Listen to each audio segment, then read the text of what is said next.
This is a story that was told to me by Elaine de Kooning when she came to work at Crown Point Press. It's a story about Franz Kline, who is an abstract expressionist painter whose work you probably know. Huge canvases with great sweeping gestures across them. Apparently, back in the early 50s, de Kooning and Kline were both working as designing windows for a department store in New York City.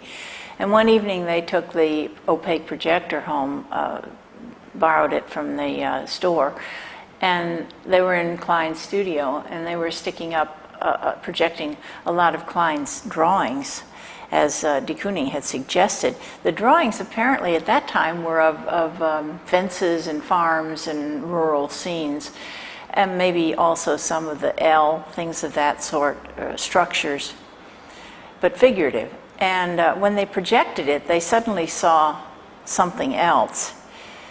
That was when Kline decided to switch over to the kind of ideas that he had, but he couldn't really do those things as a great grand gesture. They were way too big for the scale of the reach in it. And apparently what he did was he did the drawings on phone book, lots and lots of little casual drawings on phone books pages. And he didn't need to do the fences anymore. He just made the drawings.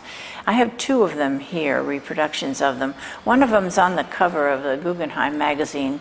It's a signed piece, and it was one that they had in a show recently.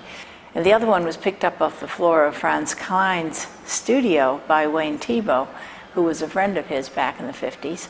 And it was evidently one of the many, many quick sketches on phone book pages that he did, that he rejected, and he threw them down the floor. He told Thiebaud to take some if he wanted to as examples for his students, which Thiebaud has used them for that. They're not signed, and they're not ever going on the market. But the interesting thing about this is that Kline actually scaled these things through an opaque projector up to make the paintings. They look so casual, such a big gesture, but they're actually very, very deliberated once the initial energy was done. That's one thing that's interesting about it. And the second thing is to compare the two. I'm going to put them up both here. Does the one that's signed seem to be better? Because I guess that Kline thought it was better. So it was a matter of doing something very automatic writing, kind of quick, and then making a decision, making a choice. So there's two elements about creative thinking in this egg about Franz Kline. And one of them is the choice idea.